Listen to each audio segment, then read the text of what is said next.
Okay, I am here with Mrs. Jennifer Perdue. She is the Dean of Students and the Special Education Coordinator here at Princeton Senior High School.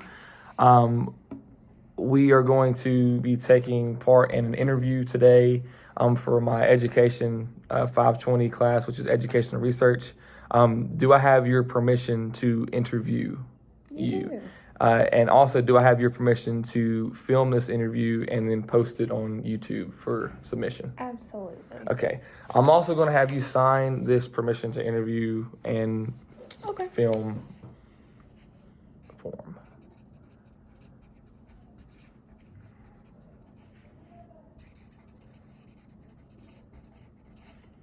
There you go. All right. Thank you very much. Mm-hmm. Okay, and so as I said, this is Miss Perdue. She is the Dean of Students here and the Special Education Coordinator at Princeton High School. So I'm just going to go ahead and start with asking you to describe the overall environment here at Princeton High School. Okay, well, so Princeton Senior High School, grades 9 through 12. Right now, I think we have about 920 kids. When I first started, we were close to 1,100, and then enrollment kind of went down with homeschool becoming an easier option, and then COVID, but our numbers have actually gone back up. We have college and career readiness standards. Luckily for us, our VOTEC center is right, next door, so our kids have opportunities to go over there. We offer AP classes and honors classes for those students who are on the college track. Okay. And then we also have here at our school all special education exceptionalities. We actually have the only autism self-contained room for high school students here in the county. So any students there, that are in that type of classroom come here, regardless of what district they're in. So we pretty much have everybody here. Awesome. Awesome. Great place to be. Okay. As the Dean of Students, can you describe some of your duties and responsibilities? Yeah. So basically, Dean of Students is the same thing as an assistant principal. Why?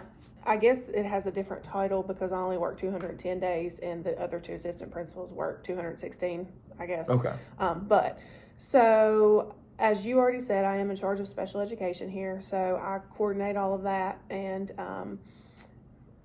handle those meetings, all the IEP meetings and everything, scheduling the kids. Also, I do discipline especially when there's a special ed student that's in trouble for something, because there is that extra paperwork that goes with that. So I try to do that to keep track of their days of suspension and everything like that. What else?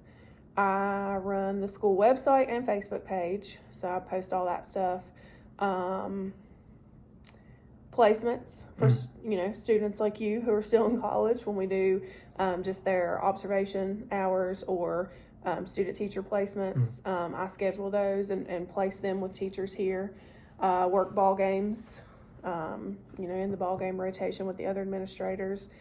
And then just pretty much whatever comes up from day to day. Yeah, sounds like a lot. So, yeah, awesome.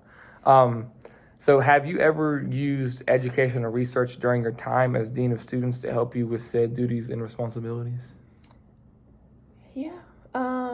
So, of course, with special education and just our student body in general, with everything that's going on in the last couple years, here recently I've actually been looking into positive behavior support programs because right now the kids are kind of out of the loop of coming to school. Right. Even though we've been in school for a year, they're not back the way that they were before all of this. So I have been looking into some of that because that's something that the counselors and I have talked about wanting to try to implement some type of positive behavior support program. So I've been looking into different types and what works, what works for our type of environment that we have here on the high school level. I've used research, to try to look up methods for alternative discipline, to try to, steer away from, or find other methods of discipline than just suspension for certain things. Unfortunately, we used to have an in-school teacher here all day, Right, and so right. that was an option. And then with budget cuts and everything, we lost that position. So for a while, all we had was lunch detention or suspension. And so, just trying to find alternatives for that in between those two things. Looking at methods of differentiated instruction for teachers, especially, in years like this year, we have a lot of new teachers who, have come and asked for help on methods for meeting all the kids' needs and even classroom management. And then, looking at when I do observations, which I think I left that out on my duties, but I do have to do observations on teachers. Right. So when I do those, like if I see an area of weakness, researching that area so that when I meet with the teacher, I can give suggestions on how to improve that. Okay. All right. Awesome. So of those examples of research, which of those tends to work the best? I personally like qualitative research, Right. because, I really think you have to look at, what's your purpose initially. But for me, numbers are fine, when you're looking at quantitative research. But I'm an example person. Right. So, I like to actually look at the quantitative, the qualitative research. Right. Because I like to see, like case studies and things like that, where you can actually have examples of how things have worked. Because I think that's more helpful when you have that type of information, because then you can kind of compare it to the environment that you're working in, the situation you're working with, and I think it makes it easier then to make adjustments to make that strategy or help that strategy fit what your purpose is. Okay. All right. Also, of those examples, are there any techniques or strategies that may not have been as effective as you thought they might be?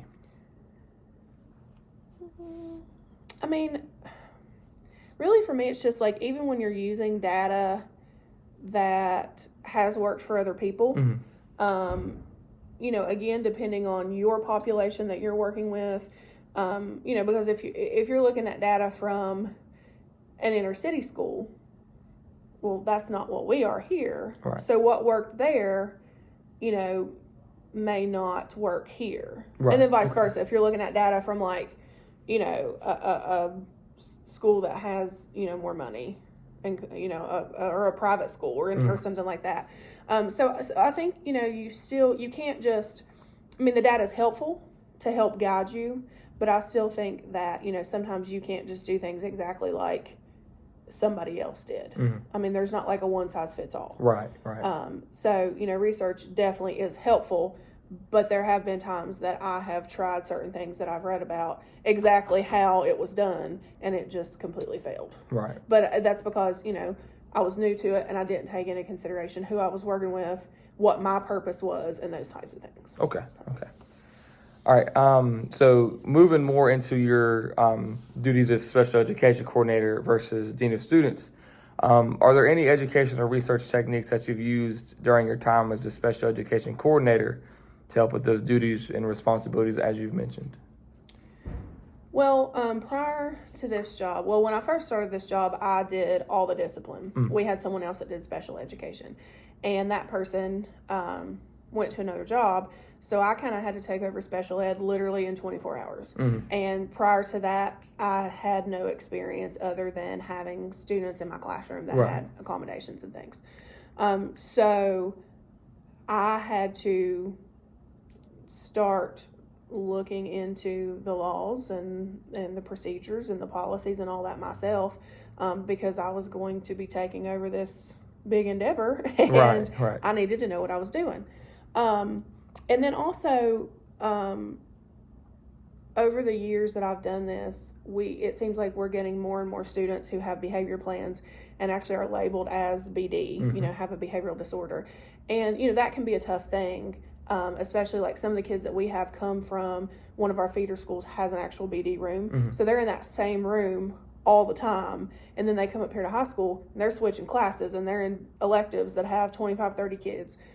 And so, I had never really worked with Right. kids with behavioral disorders and some of the kids that have the issues that they have, now. So, just researching strategies to work with them, strategies to ensure we're following behavior plans, and things like that is kind of one of the big things that I have looked into more in the last couple of years. Okay. Which research technique works the best when it comes to your special education coordinating? We can look at test scores and, the numerical data and things like that as a baseline for placements or identifying areas of need and things like that.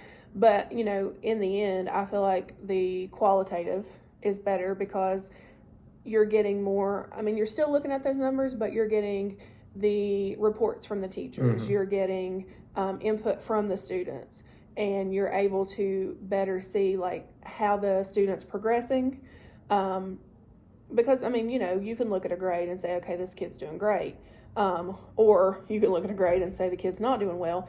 But, when you look at just the number, I don't really think that that's necessarily indicative of the whole child, because, you have to take into factors like test anxiety, attendance, all those things. If a kid's absent a lot, grade's probably not going to be as good as it could be. Right. If tests are weighted more and a student doesn't do well on tests, same thing. So I really feel like the qualitative, getting the input and the reports and the actual, strengths and weaknesses of the student in descriptive form versus just looking at the grade. Okay. All right. So as we mentioned earlier with the research techniques as the dean of students, are there any techniques that do not seem to work as well with special education? Again, I think just any type of research that is solely based on numbers.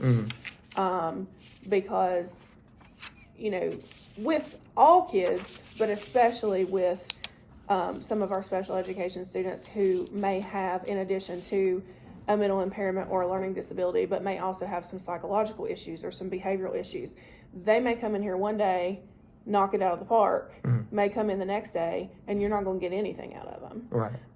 So again, I just feel like you can't just look solely at numerical data. Right. Okay. So do you use any research techniques to help your special education teachers or yourself place students in certain classrooms? Well, for like an initial placement, like when a student is initially tested, you're going to look at test scores from whatever test is given. Our special education specialist does the testing for placement. So, he gives, the WEOT test, the WISC, the Woodcock-Johnson, all of those tests. And so you're going to be looking at IQ scores. So, like 40 to 55, you're in the moderate range. 56 to 70, you're in the mild range. And then you got a little gray area there, and then 82 to 110 right. is your LD range. So initially you're looking at those things for initial placement, but then after that, when you come back and you do your meetings and everything, then you're going to get more of that, narrative data, so to speak, because you're going to be putting in your present levels and things, and that's going to come from the teachers based on strengths and weaknesses and what they have actually seen the student be able to do. Okay. Last question here. Is there any specific area in education that you would like an opportunity to do your own research study in? Right now, being in the high school level, I feel like something that's kind of lacking is parental involvement.